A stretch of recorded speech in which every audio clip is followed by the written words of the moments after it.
Assalamualaikum sahabat, selamat pagi, salam sejahtera buat Anda semua.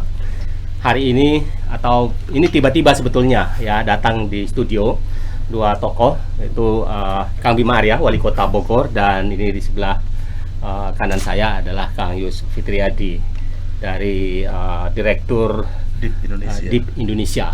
Ya, ini mereka berdua akan berdebat.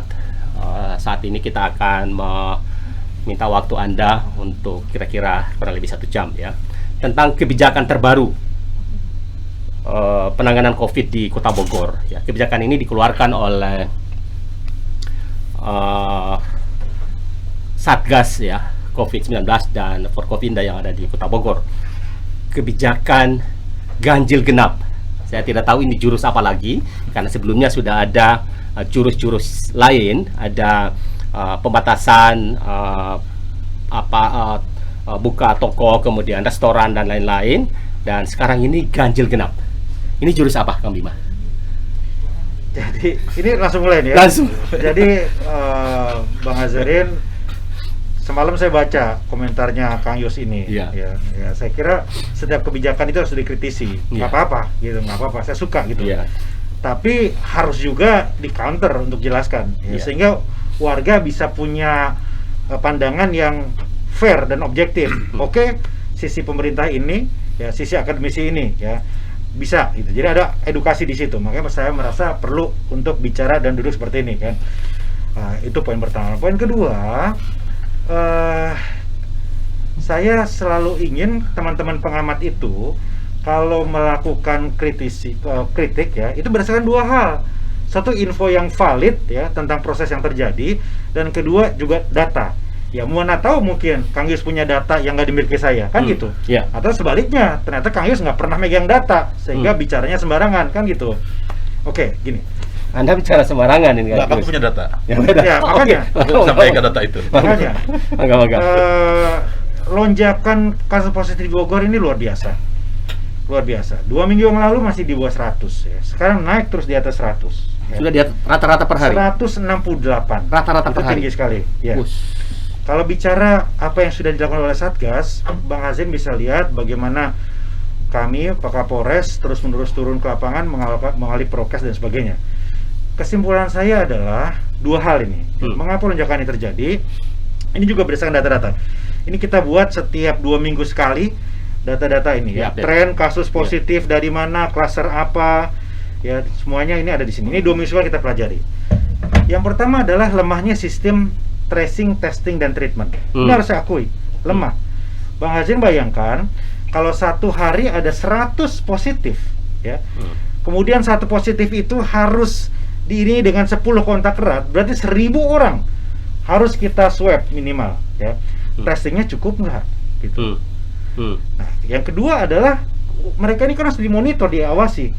Kalau per hari aja ada 1.500 orang, surveillance-nya butuh berapa gitu. Kemudian kalau 15 maksudnya ini adalah ketersediaan sarana dan prasarana dan manusia yang mengurus itu. Testing perlu alat perlu uang, regen, SDM dan lain sebagainya, ya kan? Kemudian surveillance per orang yang memonitor full time, ini nggak bisa sambilan, full time gitu.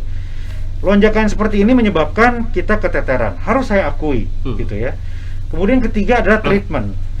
Treatment ini adalah keterisian tempat tidur di rumah sakit. Semakin melonjak ya semakin kolaps tempat tidur kita. Nah, karena itu langkah kita yang pertama adalah menguatkan kapasitas 3T ini. Itu. Nah, tapi Bang, nggak mungkin kita maksimal ya, seperti testing tadi. Kalau 1 hari saja ada 1000 orang ya, kita butuh PCR-nya berapa, regennya berapa. Kita sudah hitung berdasarkan data epidemiologis nih, Kang Gus ya. Kalau Cateris Paribus setiap hari pertambahannya 100, di bulan Desember akan ada 14.000 kasus positif di Kota Bogor. Di Kota Bogor, bulan Desember 14.000 kasus positif. Biaya yang diperlukan kalau kita laboratorium sendiri adalah 245 miliar. Kita nggak ada uangnya, udah pasti nggak ada uangnya. Ya. Nah, ada opsi lebih murah. Opsi lebih murah adalah kita dengan jejaring lab Jadi nggak sendiri kita kirim kemana-mana, itu lebih murah. Itu 40 miliar saja.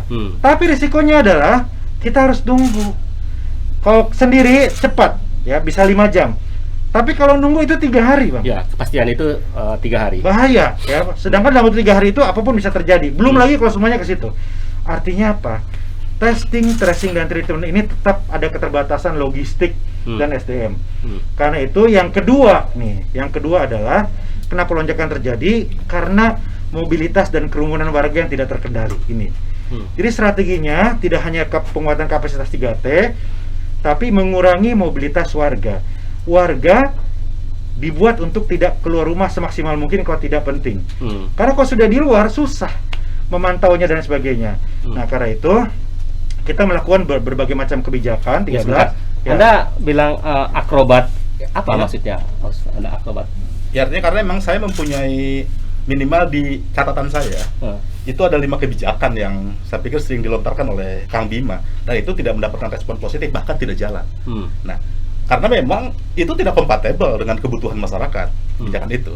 Oke, itu, saya sepotong saya gitu loh. Artinya maksud saya ingin tanya, yang dimaksud Anda dengan tidak kompatibel dengan kebutuhan masyarakat apa? Apa yang masyarakat butuhkan sekarang? Saya ingin cerita terkait dengan 5 hal tadi. Dan itu adalah bisa jadi kemudian menjatuhkan wibawa wali kota sendiri. Karena memang tidak jalan program itu. Nggak penting, Bang. Wibawa itu nomor sekian. Bukan wibawa Kang Bima sendiri, tapi ini urusan simbol pemerintah. Itu yang harus dipertaruhkan menurutku ya. Jawab dulu pertanyaan saya. Tadi yang tidak sesuai atau kompatibel dengan kebutuhan warga itu yang mana? Ya, yang pertama adalah terkait dengan tram. Itu saya pikir dulu. Apa itu? Tram. Oh, kebijakan yang dulu, Bang. Nanti dulu, Bang. Kita fokus ke COVID. Bukan. Saya ajak Anda debat, kita fokus ke COVID. Maksudku, saya ingin menceritakan karena data saya yang pertama selain empiris, juga kemudian hari ini ada beberapa hal yang kemudian penting untuk dikuatkan. Contoh misalnya, pasar itu masih berkerumun, tapi kemudian bagaimana penguatan di sana? Gitu loh. Artinya kemudian jangan kemudian ketika itu tidak kuat, memunculkan program-program baru yang itu saya pikir juga tidak populis. Jakarta aja udah meninggalkan kok di tengah COVID ganjil genap. Tapi Kota Bogor kok menerapkan. Bahkan kalau lihat IG-nya Kang Bima, itu nyaris tidak ada satupun yang merespon baik masyarakat terkait dengan gagasan itu. Target ganjil genap itu apa? Bagi saya, persepsi masyarakat bisa saja pro dan kontra, nggak masalah. Yang penting kita punya landasan ya. Targetnya, Bang, mengurangi mobilitas warga itu. Kalau Kang Yus tadi sampaikan kerumunan dibiarkan, tidak. Kita ada polisi, ada aparatur Pol PP yang semaksimal mungkin turun untuk menata itu. Tetapi kan seperti saya bilang, bagaimanapun kita punya keterbatasan ya. Jadi bukan semutnya yang kita fokuskan, tetapi gulanya yang kita tata sehingga orang tidak menghampiri gula, kira-kira begitu. Jadi kita buat gulanya itu betul, kita buat supaya warga semaksimal mungkin tidak keluar kecuali alasan yang urgent ya. Jadi kalau Kang Yus sampaikan tadi yang ini belum selesai, udah yang ini enggak juga, yang lain tetap jalan. Ya, tetapi kan sekarang saya bilang tadi, kita fokus kepada 1-3T ini dikuatkan, yang satu lagi mengurangi mobilitas warga. Kalau soal DKI, setiap daerah beda-beda kan. Oh iya, artinya maksud saya paham itu. Artinya jangan sampai kemudian kebijakan-kebijakan ini pun ini juga tidak jalan. Itu maksud saya. Ketika kemudian tidak jalan, terus apa artinya kebijakan dikeluarkan? Begini. Gitu loh. Dan itu mohon maaf saya itu kan terlihat dari indikasi yang pertama, secara teknis nggak ada persiapan. Ya misalnya terkait dengan maksud Anda ini adalah satu kebijakan yang kebijakan tiba-tiba. Kang Bima paham lah bagaimana kemudian rumusan tahapan untuk mengeluarkan kebijakan, pasti paham lah itu. Tapi itu seakan-akan tidak jalan. Gitu loh. Bahkan saya barusan keliling jalan-jalan di protokol Kota Bogor juga, sosialisasi juga nggak jalan. Belum jalan. Nah, kan hari Jumat itu kan jalan. Belum. Sosialisasi. Belum. Di dalam media-media. Jumat sosialisasi melalui media. Berjalannya adalah Sabtu Minggu. Nah, Sabtu Minggu besok itu adalah penerapan. Bukan sosialisasi. Terus kapan sosialisasi di jalannya? Ya sekarang gitu kan kita sosialisasi. Itu pertama. Yang kedua, saya pikir titik-titik baru dikeluarkan tadi malam. Ya masa misalnya sekarang sosialisasi, besok diterapkan, titik-titik baru keluarkan tadi malam. Belum aturan-aturan teknis yang lain. Ojol online, kemudian para pedagang, kemudian lain. Saya pikir ini maksud saya menggambarkan bahwa ini keputusan apa lagi kok tiba-tiba tanpa ada babi bu faktor latar belakang segala macam, bahkan kemudian dalam proses yang cukup komprehensif, termasuk teknisnya disebar ke masyarakat, Iya, Kang, masyarakat sosialisasi, paham, iya. gitu loh. Begitu Begini. maksudku. Gini, Sosialisasi. kalau Kang Yus ikuti, usulan itu banyak sekali. Ya, kita membahas itu agak lama. Ada usulan lockdown total. Ada loh. Ya, Oh iya, warga yang paham, bilang, paham, udah paham. Pak Wali lockdown 2 minggu. Ada usulan weekend lockdown, gitu. Ada usulan yang masuk ke Bogor itu harus punya rapid antigen.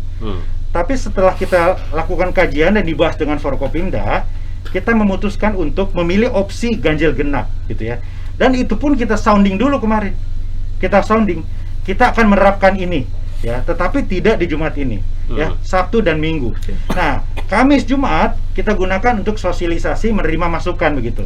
Ganjil genap ini untuk semua kendaraan di Kota Semua Bogor. kendaraan di Kota Bogor. Nah, begini, kalau ukurannya tadi tidak lancar ya. Sekarang setiap kebijakan selalu ada risiko penerapan di lapangan yang tidak lancar. Tapi tidak akan pernah tahu kalau kita tidak coba. Ya, tentu ada risikonya. Risikonya adalah pro dan kontra biasa. Risikonya adalah tidak maksimal. Nah, keputusan itu pasti akan kemudian direvisi, disempurnakan, ya kan? Itu termasuk mobil dan sepeda motor. Termasuk. Termasuk. Ya. Artinya kita melakukan ikhtiar ini, yang penting ada kebijakan afirmatif daripada kita tidak melakukan apa-apa, kemudian lonjakan kasus naik. Poinnya itu. Jadi ini adalah kebijakan berisiko, tapi Forkopimda mengambil risiko ini. Itu poin pertama. Poin kedua, Kang, saya setuju. Kalau dalam perjalanannya kemudian ada yang nggak efektif, sangat mungkin kita lakukan penyesuaian. Kita menerima masukan. Oh, ternyata nggak akan mungkin 24 jam. Oke, ya, kita modifikasi. Ya, yang penting selalu ada di seluruh dunia, di seluruh kota selalu ada modifikasi kebijakan. Ya. Bahkan di Korea Selatan, bahkan di Eropa, yang tadinya diapresiasi di Jerman, yang tadi diapresiasi karena luar biasa, sekarang mereka lockdown lagi, direvisi lagi.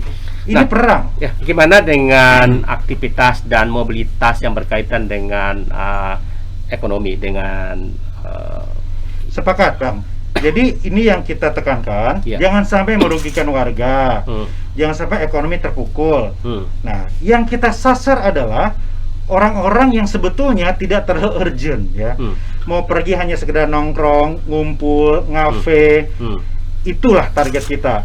Kita ingin, bahasa kita adalah, ya kalau nggak penting-penting banget di rumah aja. Tapi kan ada pengecualian. Nakes, oke, ya. Kemudian orang yang berusaha bekerja, karyawan buruh pabrik, oke. Nah, disinilah polisi dan kami akan lentur di lapangan. Tapi paling tidak pesan kepada publik sampai, ini situasinya tidak biasa. Sebaiknya tidak bepergian kalau tidak ada yang darurat. itu Oke, loh. Iya. saya gini, maksud saya, kebijakan apapun emang sepakat untuk mencegah penularan COVID itu perlu dilakukan apapun. Cuma maksud saya, jangan sampai kemudian kebijakan ini muncul tiba-tiba sehingga kesannya akan lain, gitu loh. Kenapa tiba-tiba? Karena banyak hal tadi itu, hal yang disampaikan oleh Kang Bima tadi itu tidak disampaikan di publik. Itu loh. Bagaimana misalnya siapa yang berhak, yang terkena ganjil genap itu siapa, itu nggak ada. Gitu loh. Artinya kemudian mana bisa kemudian mengatur mana yang ngafe, mana yang itu, gimana cara memperkomunikasi polisi dengan yang bersangkutan? Butuh waktu berapa? Minimal kemudian ketika itu tersosialisasi, orang akan paham siapa yang terkena. Itu pertama. Yang kedua, seperti yang saya sampaikan tadi, bahwa rumusan untuk mengambil sebuah kebijakan, kita semua paham. Kang Bima akan lebih paham bagaimana tahapannya. Uji coba pun nggak ada. Itu loh. Bagaimana kemudian akan sebut efektif tidak efektif? Bahkan Kang Bima bilang tadi, kalau ingin kita melihat hasil harus dicoba dulu dong. Ya uji coba dulu sebelumnya. Ya, mungkin Gitu loh, maksud gue gitu loh. mungkin apakah ini pertimbangan darurat dan sifatnya afirmasi tadi ada perlakuan Ini COVID ini semuanya darurat, Bang. Apapun COVID semuanya darurat gitu loh. Ya, Tapi itu. sedarurat apapun, maksudku ini kemaslahatan masyarakat itu menjadi concern kita semua. Begini. Termasuk urusan ekonomi dan Ya, seterusnya. ya, Gitu loh ya, maksud gue. Kang Bima. Kang Yus tahu proses pembuatan kebijakan, ya, itu kan ada dalam ruang tertutup bersama Forkopimda. Tetapi ada kemudian saatnya kita menyampaikan itu ke publik. Ya, fase menyampaikan kepada publik itu adalah kemarin, setelah melalui berbagai pembicaraan. Ya, jadi kalau dikatakan mendadak tiba-tiba, ya memang seperti itu. Seperti itu poin pertama. Ya, ya, ya, Memang ya. seperti itu. Ya, lihat ya, Gubernur Jakarta kan pernah juga mengatakan tiba-tiba tarik garis rem. Apakah itu mendadak? Ya nggak bisa juga, namanya kebijakan yang harus taktis, itu poin pertama ya. Nah, kemudian poin kedua menurut saya, ini situasinya tidak biasa. Kalau situasi biasa, oke, kita uji coba dulu, kemudian lihat ini nggak biasa bang, ini harus gerak cepat ya. Satu hari 168 orang ya, setiap saat ya bisa terjadi korban jiwa.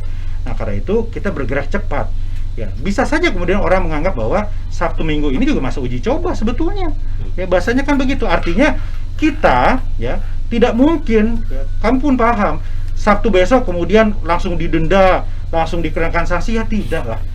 Kita lihat di lapangan seperti apa. Yang penting pesannya sampai kepada publik bahwa sebaiknya mengurangi mobilitas. Itu pesan kita kepada publik. Kira-kira bisa mereduksi berapa banyak aktivitas atau kerumunan dari kebijakan terakhir ini? Data kita menunjukkan setiap weekend ini orang dari luar kota masuk ke Kota Bogor itu antara 150.000 sampai 300.000. Artinya 15% sampai 30% dari jumlah penduduk Kota Bogor. Kemudian penumpukan terjadi di restoran-restoran dan sebagainya. Harus kita kurangi, makanya kebijakan ini. Nah, pertanyaan berikutnya, apakah ini efektif? Kita tidak pernah bisa melakukan prediksi itu. Bisa efektif, bisa tidak. Tapi paling tidak kita coba. Paling tidak kita coba dengan penyempurnaannya. Apakah ini tidak trial and error? Saya pikir sama ya, yang namanya tidak bisa mengukur hasilnya ya trial and error gitu. Artinya apapun, program apapun, ketika kita nggak pernah bisa mengukur hasilnya, itu namanya trial and error. Itu harus kita akui. Maksud saya tidak sedang semua beberapa program yang dilakukan oleh COVID trial and error, kita sepakat kalau itu. Karena memang tidak bisa mengukur hasilnya. Ini bisa akhirnya melonjak juga, ini kalau ini melonjak juga. Berarti emang trial and error. Menurut saya ingin tidak masuk ke sana. Saya hanya ingin sekedar mengingatkan kita semua bahwa memang kebijakan publik kita harus melibatkan publik. Pertama. Yang kedua, pelibatan publiknya itu diantaranya dengan memahami utuh bagaimana sebuah kebijakan publik. Nah ini masyarakat tidak memahami utuh. Bahkan kemudian pembicaraan berguncing di mana-mana karena pemahamannya tidak utuh. Berarti kan kelemahan sosialisasi, kelemahan uji coba, kelemahan latar belakang dan seterusnya. Saya pikir itu kemudian saya sepakat pastilah diskusi itu di ruang-ruang tertutup itu pasti ya panjang ataupun pendek kita nggak paham. Tapi misalnya minimal publik paham gitu loh. Secara teknis seperti apa? Itu yang saya pikir sejauh apa publik sehingga tidak terkesan kemudian muncul tiba-tiba. Itu yang kita kan tidak penting itu jam 12 mengumumkan, jam 1 dilakukan kan tidak. Ada jeda waktu. Di ruang inilah kami mendengarkan publik. Saya ada di sini juga mendengarkan masukan beliau. Ya. Dari kemarin juga kami mendengar masukan. Saya berkoordinasi dengan Asosiasi Pengemudi Online.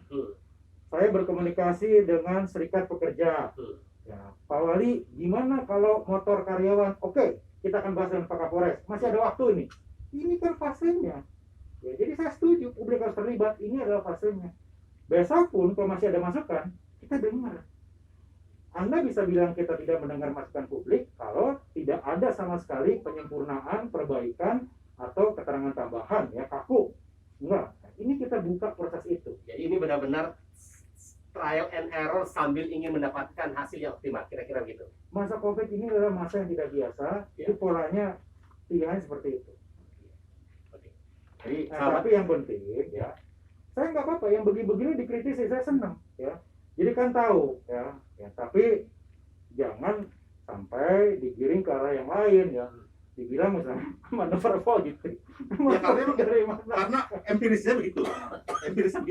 Karena ternyata segi catatan empiris saya, mengarah ke sana. Iya. Itu maksud saya. Ya, itu kan kesimpulan Anda. Iya, iyalah kesimpulan saya gitu loh. Artinya kemudian orientasi kan tidak bisa mengukur. Ini udah berapa lama nih? Minimal ada pengalaman gitu maksudku. Ini sudah berapa lama? Tadi kan kita janji paling lama 1 jam. Belum Pak, masih 30 menit. Ya? Masih lama. Ya, silakan. Ya, ini tadi Anda bilang publik tidak dilibatkan ya dalam proses ini. Tapi kan Anda bilang ya ini waktu seperti ini semakin kita mengulur waktu korbannya semakin besar. Kira-kira begitu. Ya. Oke. Sekarang saya ingin tanya Anda aja ya. Anda punya saran nggak melihat lonjakan kasus seperti ini? Yang harus dilakukan seperti apa? Ini kan dalam rangka aspirasi publik ya. Kalau Anda jadi wali kota, Anda melakukan apa? Anda saja Anda wali kota. Misalnya. Anda melakukan apa? Ya. Atau paling tidak Anda kasih saran ke saya Oke. sekarang. Apa yang harus saya lakukan? Oke. Nah, Jadi jangan bilang Anda wali kota sesungguhnya ini. iya. Iya, iya. Artinya yang saya bayangkan adalah konstruksi sistem pemerintahan adalah konstruksi lengkap. Secara administratif, secara budgeting, secara apa itu konstruksi lengkap. Itu ya beda lah dengan civil society, itu udah jauh. Sehingga dengan konstruksi lengkap itu bisa mengeluarkan kebijakan-kebijakan yang mendekati kira-kira sempurna. Kurang apa lagi? Itu kira-kira kan bahasanya. Orangnya sudah kompeten, anggaran sudah ada, kemudian juga legitimasi sudah kuat, terus kurang apa lagi? Gitu. Jadi kemudian ketika kemudian saya membayangkan yang pertama adalah grand design. Jadi grand design penting. Seperti apa sih grand design penanganan COVID di Kota Bogor? Secara utuh agar dipahami oleh masyarakat. Seperti apa grand design-nya secara utuh, secara detail gitu loh. Agar kemudian menjadi rujukan masyarakat. Oke. Dalam hal ini ganjil genap ini Anda punya. Kan ini kan masuk ke dalam penanganan COVID gitu maksudku gitu. Iya. Nah, yang kedua, itu adalah optimalisasi terkait dengan yang sudah jelas-jelas disampaikan oleh Kang Bima tadi. Bagaimana potensi kerumunan yang seperti misalnya di pasar-pasar kan sudah kita akui semuanya. Di pusat-pusat perbelanjaan kita sudah akui semuanya. Kemudian di restoran-restoran kita sudah akui semuanya. Saya pikir ini kemudian menjadi sebuah titik tekan kumpulan kerumunan yang itu bagaimana dikelola dengan aparatur yang ada agar memang tidak terjadi kerumunan itu. Gitu. Nah, yang ketiga adalah saya menyaksikan kok bagaimana kemudian sanksi juga lemah. Gitu. Sanksi juga lemah. Satpol PP ataupun ya tidak memberikan penguatan yang di tengah-tengah masyarakat tidak kuat gitu loh perannya. Kan yang berhak kemudian siapa yang berhak menegur, siapa yang berhak memberikan sanksi, siapa itu juga tidak kuat. Jadi tapi ini penting iya, kalau saya ya masukan saya gitu loh. ya, pemerintah sudah punya segala-galanya termasuk anggaran. Kemudian bagaimana menekan angka kerumunan yang sebegitu masif di pasar-pasar, dan yang ketiga adalah sanksi ini yang tidak berjalan dengan baik sehingga tidak ada jera gitu ya, tidak ada oleh masyarakat. Oke. Kita nggak pernah menghadapi situasi seperti ini. Jangankan di Bogor, di seluruh dunia. Iya. Ya, jadi tidak ada bandingannya. Itu poin pertama. Ya. Yang kedua, dimanapun juga negara, kota saat ini selalu merevisi karena semua tergantung kepada perkembangan. Ketika ada informasi strain baru, oke, seperti apa? Ketika ada informasi misalnya mudah terjadi reinfeksi, beda lagi. Menggunakan masker dan sebagainya. Nah, karena itu menurut saya cara berpikir kita juga tidak bisa linear di masa normal. Tidak bisa linear di masa normal ya. Kalaupun kita punya anggaran, kalaupun kita punya SDM ya, tetapi kalau situasinya seperti tadi berubah-ubah, kita harus selalu siap menyesuaikan ya. Contohnya, tahun lalu beberapa kali kementerian menginstruksikan kita untuk melakukan rasionalisasi anggaran. Jadi perubahan gitu ya. Nah, tahun ini pun mungkin begitu. Kita sudah menyetujui APBD sekian. Ya, tiba-tiba kata Kementerian Dalam Negeri, ambil lagi sebagian untuk bansos. Karena ternyata kita perlu untuk bansos. Dirubah lagi seperti itu. Nah, itu tidak bisa kita lakukan dalam keadaan normal. Itu poin kedua. Ya. Nah, poin ketiga terkait dengan kerumunan tadi. Di fase-fase awal, yes. Ya, ketika jumlah positifnya belum banyak, ya, kemudian warga masih bisa diatur, maka turun mengawasi protokol kesehatan di lapangan, saya kemudian teriak dan sebagainya, efektif. Tapi hari ini ada kecenderungan psikologis, warga itu sudah menggampangkan, ya karena semakin banyak lingkaran masuk ke kita, yang tadinya misalnya jauh, sekarang kakaknya, adiknya udah kena. Jadi orang menganggap ini seperti flu biasa, ini berbahaya, sehingga orang menganggap bahwa ya sudahlah, hidup seperti biasa, ini yang berbahaya. Nah karena itu kita kesulitan untuk melakukan pengawasan protokol kesehatan dalam kondisi psikologis warga seperti ini. Ya bahkan survei menunjukkan, ya saya kan buat survei juga, 19% warga nggak percaya bahwa COVID itu ada. Hanya 29% yang percaya. 50% lagi antara percaya dan tidak. Kan nggak mudah gitu. Nah karena itu kita memilih saat ini untuk fokus ya di beberapa hal tadi. Ya selain kapasitas 3T tadi, mengurangi mobilitas warga. Jadi ada rasionalisasinya. Ya, memang belum tentu berhasil, tapi paling tidak kita ingin menyampaikan pesan kepada warga, Bapak Ibu, ini situasinya tidak biasa. Ya, kenapa pemerintah melakukan ini? ya supaya Anda sebaiknya tidak keluar rumah gitu. Tetapi kalau kemudian ada aspirasi terkait dengan urusan perut, pekerjaan, oke lah, kita akan sesuaikan di lapangan supaya tidak memberatkan, begitu kira-kira. Menurut Anda, apakah perlu publik dilibatkan di dalam melaksanakan kebijakan terbaru ini sehingga mereka juga ya sekaligus ya memahami secara langsung? Ya, saya kira begini, kan Kang Bima tadi sudah jelas-jelas bahwa ini situasinya tidak biasa. Untuk melibatkan publik dalam semua tahapan pengambilan kebijakan itu tidak mungkin. Kita paham itu, gitu. Minimal pelibatan itu bukan pada aspek itu. Minimal pelibatan itu pada pemahaman yang utuh terkait sebuah kebijakan, pada tahapan yang utuh yang bisa dipahami oleh masyarakat. Ya saya pikir itu yang paling penting gitu loh. Bukan pada pengambilan kebijakan, saya pikir ya stakeholder seperti apa organda dan sebagainya, kalaupun ya juga ya penting kemudian untuk dilibatkan pengambilan kebijakan dan representasi masyarakat. Tapi kalaupun tidak, itu kemudian yang dianggap penting oleh teman-teman Satgas, saya pikir itu juga sebuah ikhtiar. Namun bagi saya bukan produk keputusannya, itu loh. Apakah menurut Anda, apakah pemerintah sanggup bisa melaksanakan pemerintahan sih ya, pemerintah termasuk Forkopimda, sanggup melaksanakan kebijakan terbaru ini? Nggak bisa. Ya. Nggak bisa melakukan kebijakan pemerintah sendiri. Itu harus mendapatkan supporting yang kuat dari masyarakat. Karena objeknya adalah masyarakat. Sejauh apa masyarakat kira-kira dilibatkan di dalam pelaksanaan kegiatan Itu terbaru? poinnya bagus betul. Dalam proses pembuatan kebijakan di situasi perang, kita tidak bisa terlalu ideal. Ya. Poin penting adalah pada aspek sosialisasi. Ya. Itu pertama. Iya. Nah, yang kedua, dalam kondisi perang, ya, kita nggak bisa secara ideal mengharap dukungan dari semua. Karena masyarakat terbelah. Apapun kebijakan kita selalu ada pro dan kontra, Bang. Yang penting adalah, oke, satu ada landasan datanya. Yang kedua, ikhtiar maksimal untuk sosialisasi. Masalah berapa persen warga setuju atau tidak, itu sudah di luar kendali kita. Risiko pemimpin untuk melakukan kebijakan yang ada pro dan kontranya. Only time will tell. Hanya waktu yang akan mencatat dan membuktikan apa ini benar atau tidak. Tapi itulah risiko pembuat kebijakan.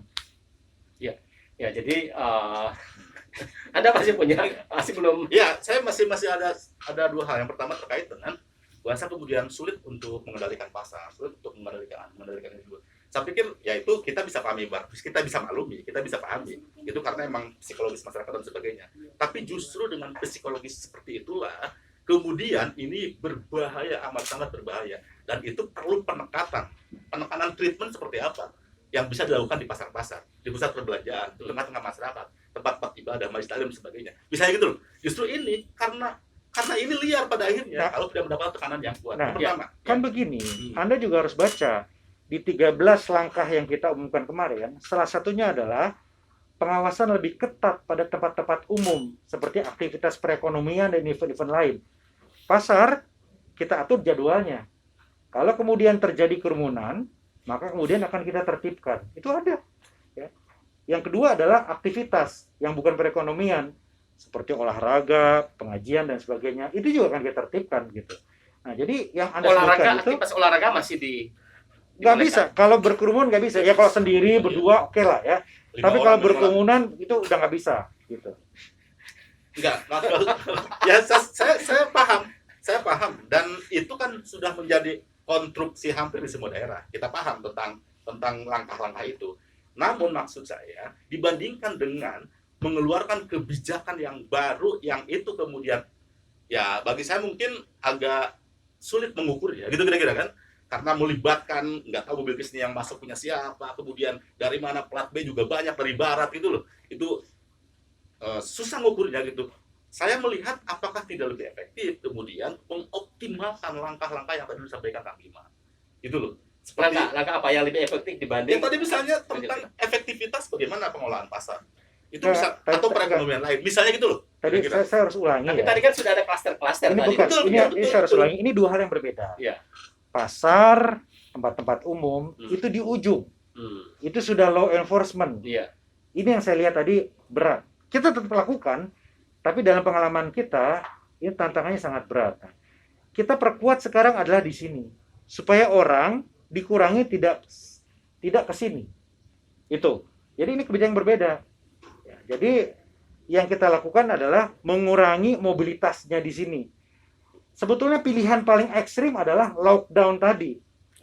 Ya, ini tidak mungkin. Ya, karena kita nggak punya cukup logistik untuk ini. Maslahat bagi masyarakat. Nah, karena itu langkah ini adalah ada di tataran sini, kira-kira begitu. Jadi langkah terakhir ini, kebijakan terakhir ini, kebijakan terbaru ini lebih melibatkan kepolisian dan dinas perhubungan, kira-kira seperti itu. Semua. Saya pikir semua program melibatkan mereka. Ya, Semua program. Karena ini berkaitan dengan ganjil genap kendaraan ini. di pengawasan ganjil genap Ganjil ini. genap ini, Iya, polisi, Disub, TNI, TNI. TNI ya, dengan Padadim dan jajarannya dan aparatur di wilayah. Dan ini Ini berat, saya harus akuin Bang, ini berat tidak mudah. Kemarin pun kita debatnya panjang, nggak mudah. Karena butuh mobilisasi personel, butuh titik-titik checkpoint gitu ya. Ya. Tapi paling tidak kita lakukan dulu ya. Kita ingin tahu ya, apakah ada signifikansinya dengan pengurangan kasus dan pengurangan mobilitas itu. Inikah persuasif dalam beberapa saat atau langsung represif? Nggak represif, persuasif. Persuasif. Ya, hari ini masyarakat tidak bisa dilakukan langkah-langkah represif. Kita paham ya, kondisi psikologis, kondisi ekonomi gitu. Jadi kalau ada yang misalnya melanggar ya pakai nomor ganjil di saat genap, diminta dengan persuasif untuk memutar atau kembali. Ya itu aja. Kalau misalnya seperti saya ini kan mobil saya ganjil, tapi anak saya genap. Berarti saya boleh pakai mobil anak saya? Oh, boleh, nggak apa-apa. Boleh. Boleh. Boleh kalau gitu artinya. Ya. Oke. Nggak ada yang bisa nebak kalau itu kan. Ya, jadi sahabat, ini Anda sudah mendapatkan ya satu postur ya dari kebijakan terbaru, langkah terbaru Wali Kota Bogor bersama Forkopimda dan Satgas yang ada di Kota Bogor ini. Kita melihat seberapa efektif ya dari kebijakan terbaru ini. Dan mungkin saja sebentar lagi akan ada kebijakan-kebijakan yang lain lagi ya. Dan ya sebetulnya ini bukan jurus ya, saya nggak tahu apakah ini jurus mabok atau jurus apa, tapi dianggap saat ini dianggap mungkin ini lebih efektif dibanding. Saya ingin tambahkan begini Bang Ya. Azadin ya. Bang Hajin bayangkan jadi saya. Ya. Setiap jam dapat WA Kang Yus dari warga, Pak Wali, ibu saya sudah drop, udah susah nafas, nggak dapat rumah sakit. Gitu. Itu setiap jam Bang. Belum lagi teman-teman dari Jakarta, dari Depok, Bekasi yang di sana juga udah penuh gitu. Bisa dibayangkan kalau rumah sakit full, rumah sakit kolaps ya. Itu mengerikan sekali. Mereka Meksiko, akan dibiarkan di rumah, akan ditelantarkan di jalan. Kita nggak mau itu terjadi. Itu mahal, di sini itu mahal. Nah, karena itu kita main di sini. Kita main di langkah preventif untuk mencegah, jangan keluar deh. Lu jangan keluar deh. Makanya waktu saya dirawat di RSUD, ya, saya kan bilang, buat Anda yang hari ini mati gaya di rumah, ingin jalan-jalan keluar, ya tolong dipahami. Begitu Anda keluar terpapar dan harus dirawat di rumah sakit, hal yang pertama Anda idamkan, mimpikan adalah kembali ke rumah. Gitu. Sebetulnya message kita sama dari dulu sampai sekarang ya, batasi dulu itu. Ya, sahabat. Jadi langkah ini dilakukan pertama tadi karena pemerintah kota sudah memikirkan ya dana yang tidak cukup karena kalau dengan langkah-langkah yang lain memerlukan biaya yang sangat besar. Kemudian yang berikutnya adalah manusia yang untuk menangani ini juga tidak cukup ya. Kemudian yang paling penting lagi adalah daya tampung ruang perawatan di Kota Bogor ini semakin hari semakin habis. Nah, ini juga jadi pertimbangan ya.